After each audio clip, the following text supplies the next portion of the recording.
And now, stay tuned for the mystery program that is unique among all mystery programs. Because even when you know who's guilty, you always receive a startling surprise at the final curtain. In The Whistler.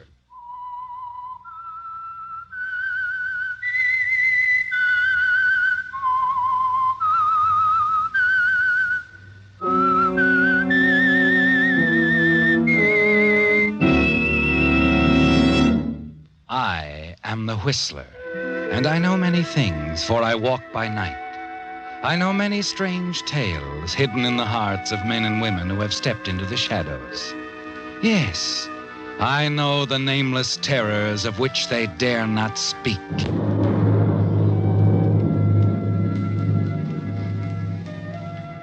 Yes, friends, it's time for The Whistler, rated by independent research, the most popular West Coast program in radio history.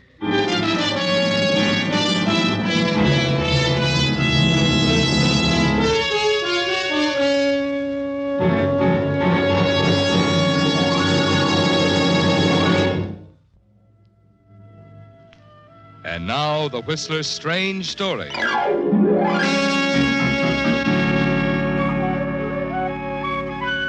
With my own eyes.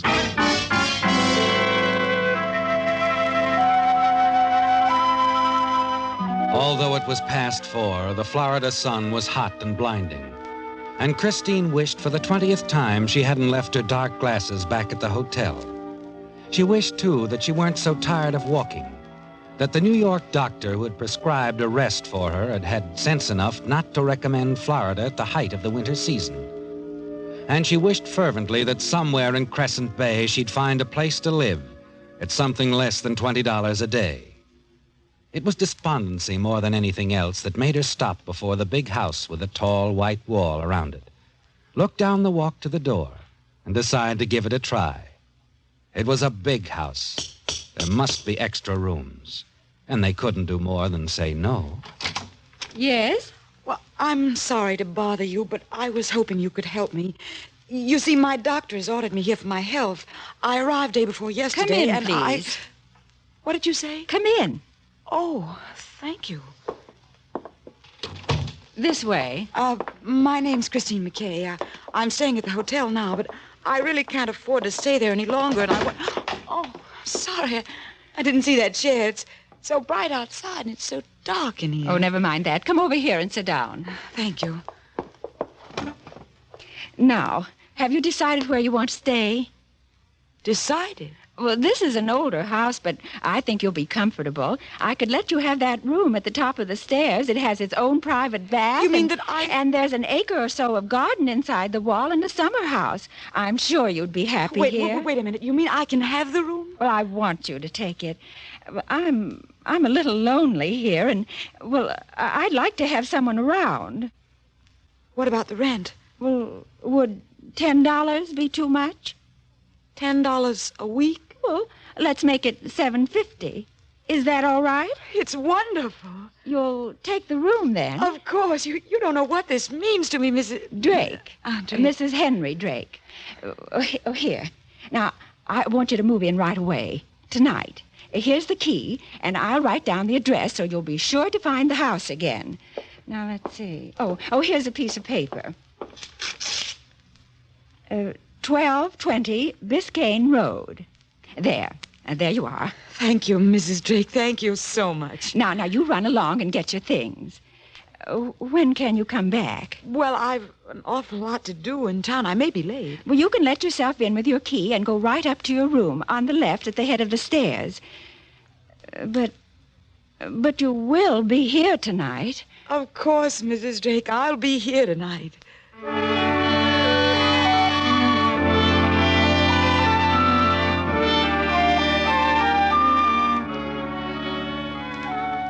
It's after 11 when you return, Christine, and you're dead tired as you let yourself in the front door and walk up the stairs to your room.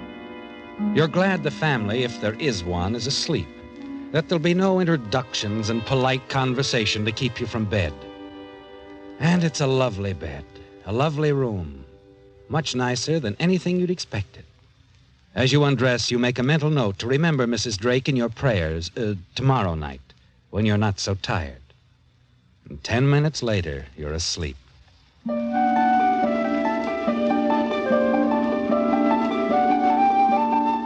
But it's a peculiar sleep.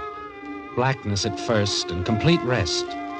And then later, something that seems to intrude, something annoying, almost frightening. And then suddenly you find yourself sitting bolt upright in bed, listening.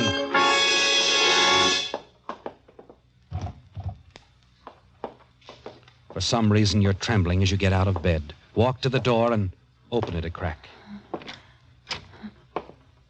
A man passes the door of your room, close enough for you to see what he's carrying. It's the body of Mrs. Drake, with the scarf she was wearing this afternoon tightly knotted around her neck. You know now what she meant, don't you, Christine? When she told you she'd feel better with someone else in the house. She was afraid this man was going to kill her.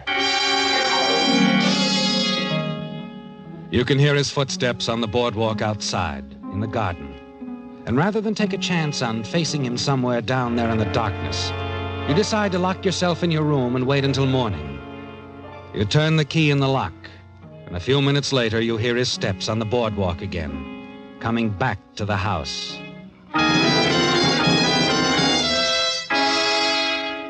There's no more sleep, of course. Nothing but a kind of paralysis. And 5 eternal hours before it's light, and your watch reads 7 o'clock. He doesn't know you're here, Christine, and he mustn't know until you've had a chance to see the police. At last you brace yourself, open the door, and walk softly to the stairway.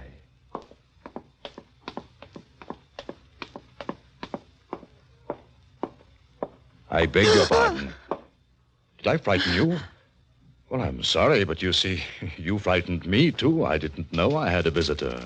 Well, I thought I could leave without disturbing you and Mrs. Drake. I planned to take a morning walk down to the beach. Did you say Mrs. Drake? Why, yes. Didn't she tell you? Tell me what? She rented me the room at the head of the stairs yesterday afternoon. No, she didn't tell me that. When did you come here? Last night. I was a little late and... What time? Why, I don't know. Tell me, what time? I think about 11. Oh, I see.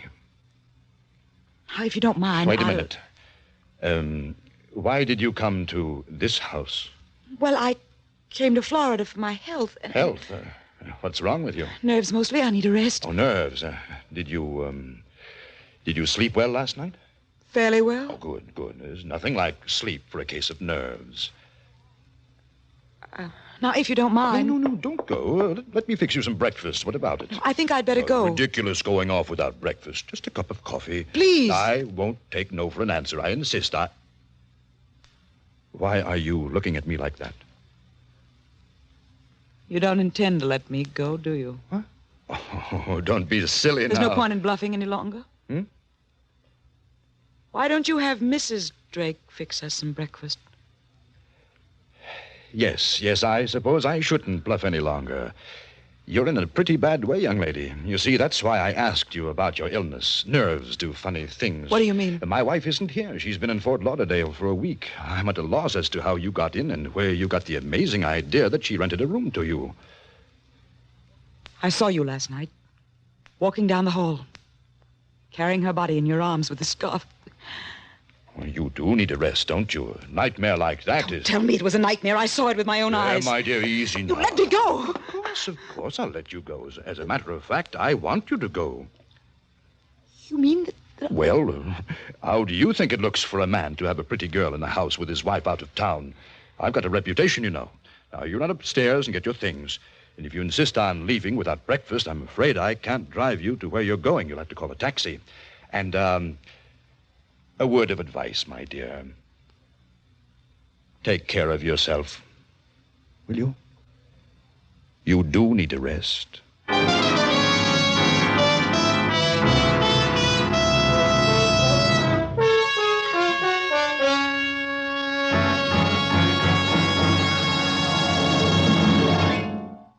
Now back to the Whistler.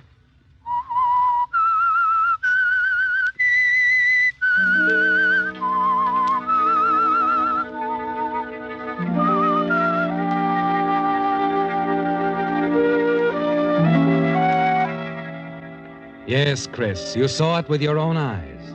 And this man, this murderer, has the colossal effrontery to tell you that you were dreaming. He escorts you down to the taxi, smiles at you patronizingly as he helps the driver with your luggage. And then he waves to you as you drive off. Driver, Yes, ma'am? forget the hotel. I want you to take me to police headquarters.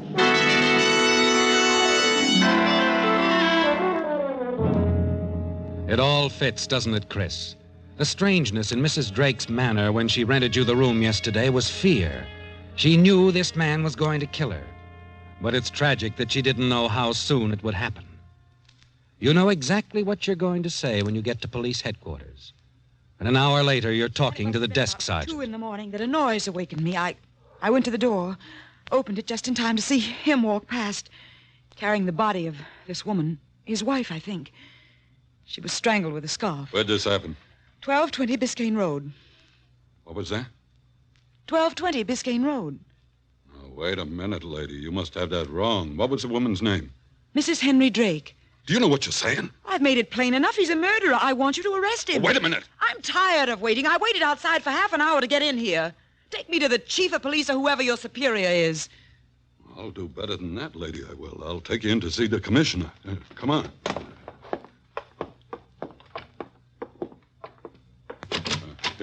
Here we are. Go ahead. Morning, Commissioner. Good morning, Joe. What's the matter, young lady? Still troubled with nerves? There's no point in my staying here, Sergeant. Oh, not at all. Close the door, Joe. Yes, sir.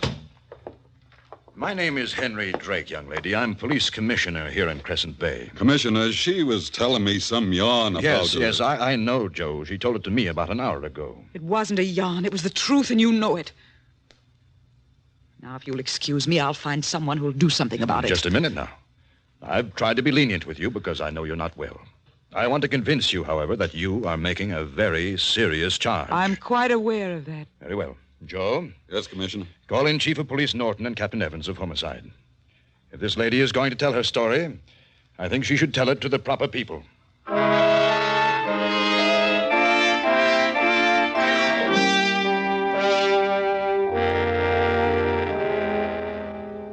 And that's all you have to say, Miss McKay. That's all. I know you can understand my embarrassment, gentlemen. Where she got that key to my house is a puzzle, of course. I think, though, that the fact that she admits that she came here for her health, her nerves, might account for her strange dream and the imaginary woman who rented her the room. I tell you, I saw it with my own eyes. Just a minute. Commissioner, Yes, Chief? where is your wife? In Fort Lauderdale, of course. You know I sent her there a week ago. But that's impossible. I talked to her yesterday. He's lying, I tell you, if you'll only check. What about that, Commissioner? It's all right with me. Send a wire, please, to the manager of the Kenworth Arms Hotel in Fort Lauderdale. Advise return wire whether a Mrs. Henry Drake is a registered guest as of today, and if she is there now. Just a moment. Will that be satisfactory, Miss McCabe? I think so. All right. Send it out, Miss Dixon. We'll wait here for an answer.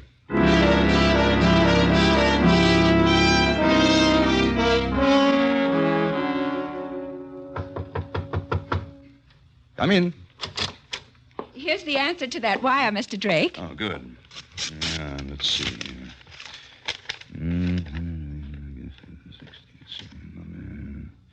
Here you are, Miss McKay. Suppose you read it. Mrs. Henry Drake has been our guest since the 16th. Sitting in lobby at this moment. Graves. Well? I guess that ought to settle that. It doesn't settle anything. It only means some woman is staying at that hotel posing as Mrs. Drake. What now, Chief? She's pretty persistent. How far is Fort Lauderdale? Couple of hours. Do you know Mrs. Drake? Have you met her? Of course I know her. Well, let's go down there right now. I'll prove to you that this woman in Fort Lauderdale is an imposter. Commissioner, I know how you feel about all this. It's the craziest situation I ever saw. But I think it'll be embarrassing to turn this girl loose until we've satisfied her she's wrong. You're absolutely right, Chief. Get a car ready. I'll drive down there with you.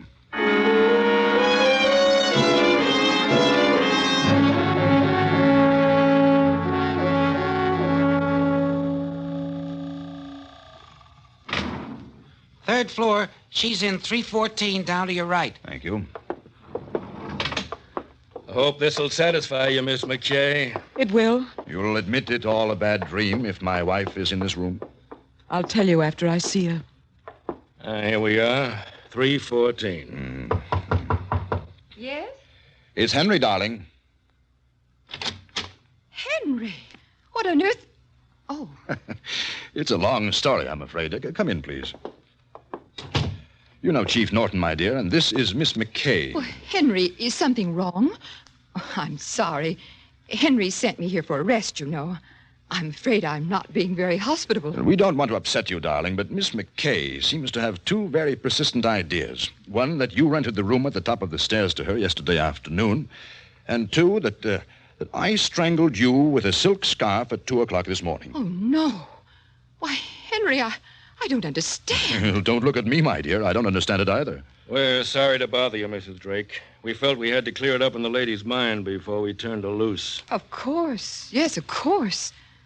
Well, young lady, I don't quite know what to say to you. As you can see, I am alive. She's a very unusual girl. She's got a will of iron. I was bowled over this morning to find her in the downstairs hallway about to leave. She'd got a key from Lord knows where and had blithely spent the night in our guest room. Turned up at headquarters this morning with the story. Are you satisfied now, young lady? This is his wife? Yes, this is Mrs. Drake. Is she the one you think rented you the room? I don't know. It was so dark, I couldn't see her face very well. Oh, it was too dark, huh? 4 in the afternoon, and too dark. You were here yesterday afternoon, weren't you, Agnes? Of course I was. I was playing bridge. Please. Well, I think I've had enough. Come on, Chief. Let's go back to the office. No, Henry. Wait a minute. I'm trying to think.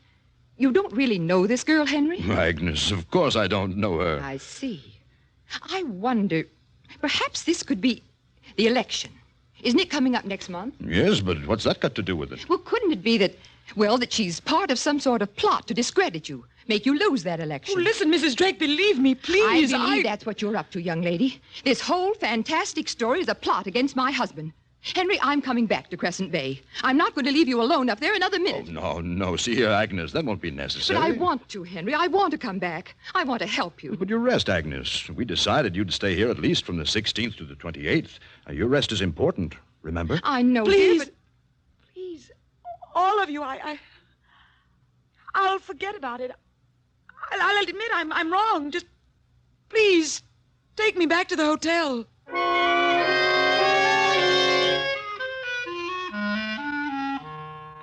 You're bewildered now, aren't you, Chris? Frustrated and helpless. Yes. As you pace the floor of your hotel room, the past 24 hours does seem like a dream. And you almost believe you did have a nightmare. That is until you reach into your purse for a cigarette and run across a scrap of yellow paper. The one the lady who rented the room gave you with her address on one side. 1220 Biscayne Road. That's not a nightmare, is it, Chris? The address she wrote and handed to you.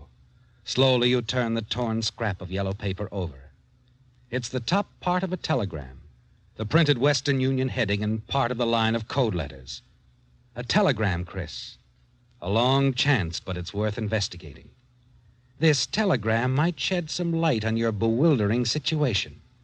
You rush to the Western Union office. I'm sorry, miss. That's not our code. Belongs to Palm Cove, about 20 miles north of here. Here's the copy of the wire, ma'am. It is filed on the 4th. Thank you. Mrs. Willetta Drake, 506 April Way, Seattle, Washington. Happy to settle on your terms, provided you come here in person between the 16th and 28th. Henry. Is that what you wanted, ma'am? Yes. Yes, this is just what I wanted.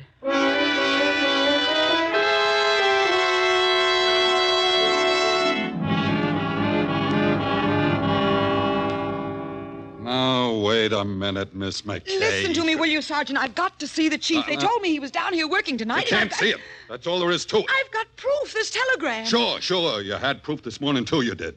Now, run along and be a good girl. I've been on duty 12 hours straight now, and I'm in no mood to play games again. If you just let me see Chief Norton for a minute. Did you hear what I said? The answer is no.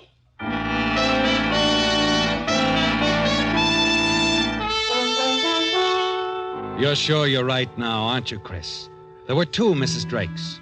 Mrs. Willetta Drake of Seattle and Mrs. Agnes Drake of Crescent Bay. And you know now that Willetta's body lies hidden somewhere inside the high wall that surrounds the Drake house. As you ride back to the hotel in the taxi, you try to think. And suddenly you remember something else about your nightmare. Henry's footsteps on that boardwalk out to the pergola in back of the house. You know you're taking a chance, but you have to act now.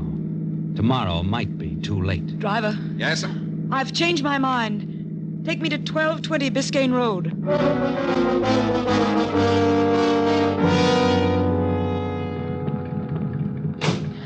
Will you wait, please? Right. I don't think I'll be long, but be sure to wait, please.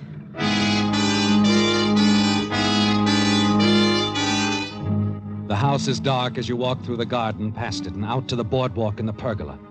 You're sure the body is somewhere near the boardwalk. You start in the pergola itself and begin lighting matches.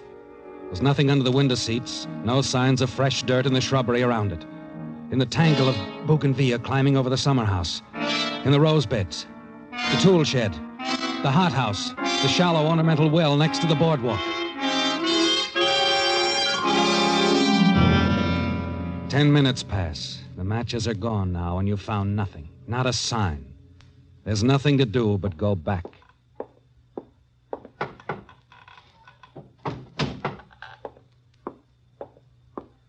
I'm sorry you did that, Miss McKay. It's you. You found her, didn't you? Under the boardwalk? Under the boardwalk. Oh, it's too bad. Yes. Yes, it's too bad. Her name was Willetta, wasn't it? She was your first wife. She was my present wife, too. You see, I found myself in a very difficult position. Bigamy is an extraordinary problem. Bigamy? That's not the most unfortunate part, though. You are such a nice girl, so determined, so fine. I am not going to enjoy killing you, too. Don't be absurd. There's a taxi out there waiting for me. No. You see, I dismissed the taxi 5 minutes ago. Shall we walk into the house?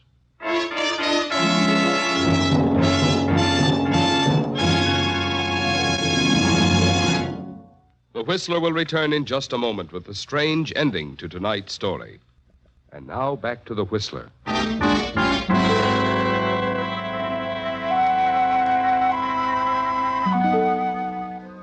There's no turning back now, is there, Chris? You're sure Henry Drake is going to kill you. And his grip on your arm, so tight that your hand turns cold, tells you he means what he says. Before you can even think to cry out, the heavy door is closed behind you. I wish there was some other way.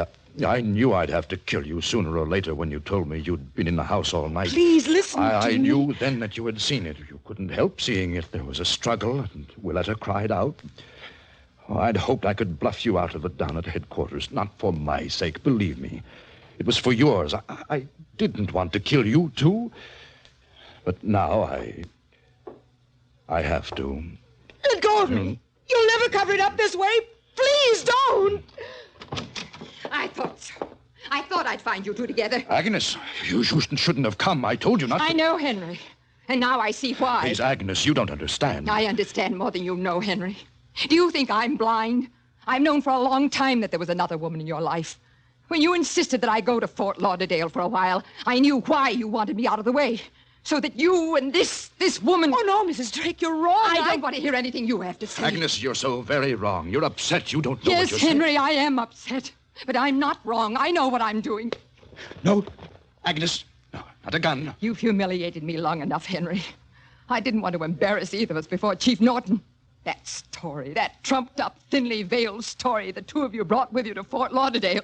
What a fool you must think I am. Please, Mrs. Drake, if you'll only listen to Get her out. Get her out right now, Henry, or I'll kill you. Agnes. I mean it. I won't stand for any of this any longer. Tell her to leave here, to leave Crescent Bay. You heard her, Miss McCabe. I don't know what to do. Get out, I tell you. Or I will. I'll shoot him. You'd better do as she says. If I go, Mr. Drake, you realize where I'm going? What I'm going to do, don't you? Yes, Miss McKay. I know exactly where you're going and just what you're going to do. And this time I think they'll believe you. But I don't seem to have very much choice in the matter, do I?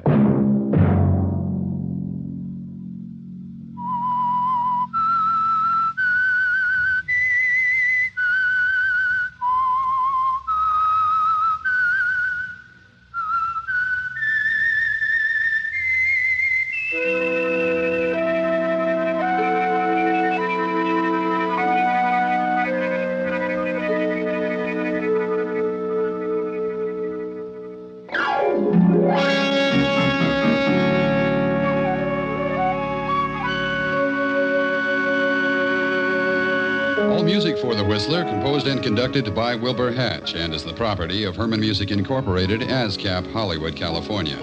Broadcast rights granted solely to Audio Arts Productions, La Mirada, California.